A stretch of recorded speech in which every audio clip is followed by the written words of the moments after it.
आजादी आई नहीं। और क्यों? उसके गंभीर कारण हैं और उन गंभीर कारणों को मैं आपसे शेयर करना चाहता हूं। जब इस देश को आजादी मिल रही थी, इस देश के साथ बहुत बड़ा धोखा हुआ है और इस देश के साथ बहुत बड़ी गद्दारी हुई। जो बेसिक सवाल हमको उठाने चाहिए थे, मेरे पुरखों ने शायद नहीं उठाए, और क्यों नहीं उठाए उसके बारे में हमको विश्लेषण कर लेना चाहिए। जो लोग इस देश की सत्ता की तरफ लपलपाती जीभ लेकर खड़े हुए थे, वो लोग कौन थे? पंडित जवाहरलाल नेहरू। कौन थे पंडित जवाहरलाल? हिंदुस्तान का सबसे अय्याश व्यक्ति, जिसको इस देश का पहला प्रधानमंत्री बनने का गौरव मिला। वो मेरे लिए दुर्भाग्य था। और वो आदमी इस हद तक अय्याश था कि एक औरत दो और उससे जो चाहो करवा लो। लॉर्ड माउंटबेटन ने अपनी बीवी का इस्तेमाल पंडित नेहरू के लिए किया, और ये बात अब एक ओपन सीक्रेट है। दसियों किताबें आपको मिल जाएंगी, जिनको आप पढ़ें तो आपको पता चल जाएगा कि पंडित नेहरू किस किस्म का व्यक्ति था। और पंडित नेहरू के बारे में ब्रिटिश पार्लियामेंट में जब डिबेट चलता था, तो वो डिबेट क्या होता था उसको समझिए। एक बार एक विलियम विल्बरफोर्स नाम का एमपी था, उसने पंडित नेहरू के बारे में स्टेटमेंट किया अपने पार्लियामेंट में, इंग्लैंड पार्लियामेंट। उसने कहा कि पंडित नेहरू शरीर से दिखने में हिंदुस्तानी है, लेकिन दिमाग से 100% खरा अंग्रेज है, इसलिए इसके हाथ में सत्ता दो, बिल्कुल सुरक्षित है।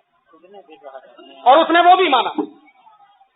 ऐसे आदमी के हाथ में सत्ता दी गई और वो सत्ता देने का नाटक चला, और उस आदमी के हाथ में सत्ता देने के लिए ट्रांसफर ऑफ पावर के बहुत सारे एग्रीमेंट हुए। उनमें 2-3 एग्रीमेंट महत्वपूर्ण है जो समझने चाहिए। हिंदुस्तान में 1947 तक अंग्रेजों की 127 कंपनियां काम कर रही थी। लॉर्ड माउंटबेटन को चिंता यह थी कि अगर हिंदुस्तानी आजाद होने के बाद सारी अंग्रेजी कंपनियों को हिंदुस्तान से भगा देंगे तो ये जो लूट हो रही है, ये जो संपत्ति मिल रही है, ये जो पैसा आ रहा है, ये बंद हो जाएगा। तो पंडित नेहरू के साथ लॉर्ड माउंटबेटन की चर्चा हुई और पंडित नेहरू ने कहा कि आप चिंता मत करिए, हम अंग्रेजों की एक कंपनी को भगाएंगे, ईस्ट इंडिया कंपनी, बाकी 126 कंपनियों को हिंदुस्तान में रख लेंगे। ईस्ट इंडिया कंपनी को भगाना इसलिए जरूरी है क्योंकि सारे देश में ईस्ट इंडिया कंपनी के खिलाफ माहौल बना हुआ है, इसलिए सिर्फ ईस्ट इंडिया कंपनी को विदा कर दो, बाकी जो अंग्रेजी कंपनियां हैं उनको इसी देश में हम रख लेंगे। और उनमें से 1-2 नाम मैं आपको गिना दूं जिनको पंडित नेहरू ने जाने नहीं दिया। ब्रुक बॉन्ड इंडिया लिमिटेड, ये अंग्रेजों की कंपनी, आज की नहीं, सन 1890 की।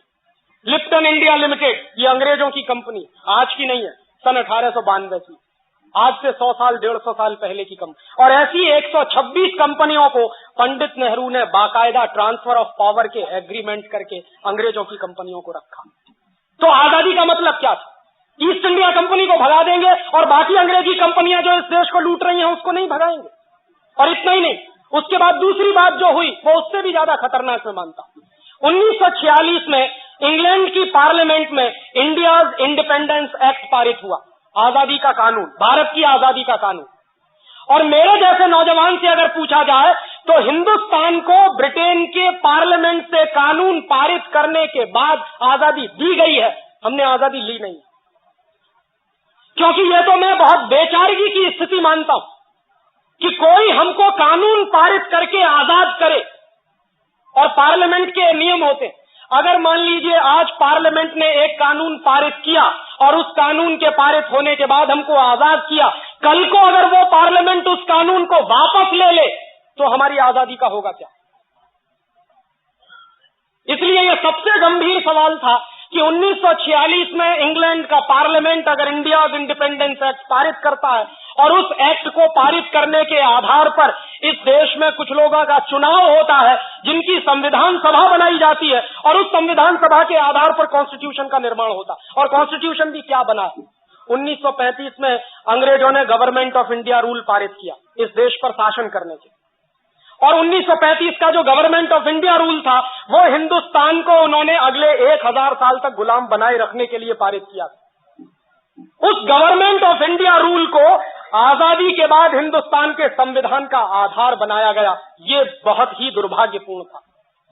दुनिया में कोई भी देश जब आजाद होता है तो पुरानी व्यवस्थाओं को बनाकर नहीं रखता, उठा के फेंक देता।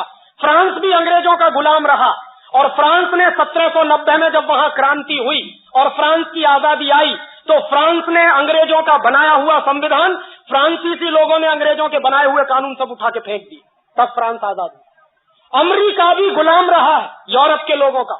और जब अमेरिका में आजादी आई, अमेरिका अपने सिविल वॉर से बाहर निकला और अमेरिका जब आजाद हुआ, तो अमेरिका की आजादी के बाद भी वहां के लोगों ने अंग्रेजों के बनाए हुई जितनी व्यवस्था और कानून थे सब उठा के फेंके। तो मैंने मेरे देश के पुरखों से ये पूछने का सवाल है मेरा, और ये मेरा हक बनता है कि जिस 1935 के गवर्नमेंट ऑफ इंडिया रूल को अंग्रेजों ने इस देश पर शासन करने के लिए बनाया था, उसको हिंदुस्तान के लोगों ने फेंका क्यों नहीं उठा के? क्यों उसको हिंदुस्तान के संविधान का आधार बनाया? और जो संविधान अंग्रेजों के बनाए हुए कानून के आधार पर खड़ा हुआ है, वो संविधान इस देश का भला कर नहीं सकता, उस बात से मैं कन्विंस हूं। और आप देख लीजिए, 1935 का गवर्नमेंट ऑफ इंडिया रूल मैंने निकलवाया और 1935 के गवर्नमेंट ऑफ इंडिया रूल को एक बाजू में रखा और हिंदुस्तान के संविधान को दूसरे बाजू में रखा। फर्स्ट एक्ट के 95 जो आर्टिकल्स हैं, अनुच्छेद हैं, उनकी भाषा जैसी की तैसी है, कॉमा फुल स्टॉप भी नहीं बदला गया। माने जो कुछ अंग्रेजों ने तय कर दिया था, उसी को आजाद हिंदुस्तान के अय्याश प्रधानमंत्री ने हिंदुस्तान का संविधान मान लिया। ये आजादी कैसी आजादी? और उससे भी ज्यादा तीसरा गंभीर सवाल मैं ये उठाता हूं कि जिन कानूनों को अंग्रेजों ने हिंदुस्तान को लूटने के लिए बनाया था, वो कानून आज भी क्यों चलते हैं? 1860 में इंडियन पुलिस एक्ट बनाया, और 1860 का जो इंडियन पुलिस एक्ट बनाया अंग्रेजों ने, वो जानते हैं क्यों बनाया? क्योंकि 1857 में बगावत हो गई थी, सारे देश में विद्रोह हो गया था। अंग्रेजों को डर लगने लगा था कि अगर 1857 जैसी बगावत अगर फिर से रिपीट हो गई तो हिंदुस्तान को छोड़कर जाना पड़ेगा। तो उस बगावत को दबाने के लिए अंग्रेजों ने पुलिस की स्थापना की और उस पुलिस को विशेष अधिकार दिए। उनमें से एक महत्वपूर्ण अधिकार था कि पुलिस वाले को डंडा पकड़ा दिया हाथ में, वो आज भी लेके घूमता। और वो जो डंडा पकड़ा दिया पुलिस वाले को हाथ में, उसके साथ कुछ अधिकार दे दिए। क्या अधिकार दे दिए? कि कहीं भी किसी भी जगह पर 5 से ज्यादा लोग इकट्ठे हैं तो उसको लाठी चार्ज करने का अधिकार है, बिना चेतावनी दिए लाठी चार्ज करने का अधिकार। अंग्रेजों ने 1860 में ये इंडियन पुलिस एक्ट बनाया अपनी सरकार को बचाने के लिए, ताकि इस देश में बगावत ना हो और इस देश के लोगों की पिटाई करने के लिए, क्योंकि वो अंग्रेजों के खिलाफ बगावत करना चाहते हैं। वो 1860 का बनाया हुआ इंडियन पुलिस एक्ट आज 1997 में भी चलता है। इसलिए मैं कहता हूं कि आजादी आई नहीं। और उसी साल में अंग्रेजों ने इंडियन सिविल सर्विस एक्ट बनाया। ये जो कलेक्टर होते हैं ना, ये जो जिलाधिकारी होते हैं, ये इंडियन सिविल सर्विस एक्ट अंग्रेजों ने हिंदुस्तान के गांव-गांव के लोगों से रेवेन्यू कलेक्शन करने के लिए, गांव-गांव के लोगों पर अत्याचार करके लगान वसूलने के लिए कलेक्टर की पोस्ट बनाई थी। वो कलेक्टर की पोस्ट आज 1997 में भी जारी है। 1860 का इंडियन सिविल सर्विस एक्ट आज भी चलता है। 1858 में उन्होंने इंडियन एजुकेशन एक्ट बनाया, और इंडियन एजुकेशन एक्ट बनाने के पीछे लॉर्ड मैकाले की बहुत स्पष्ट योजना थी।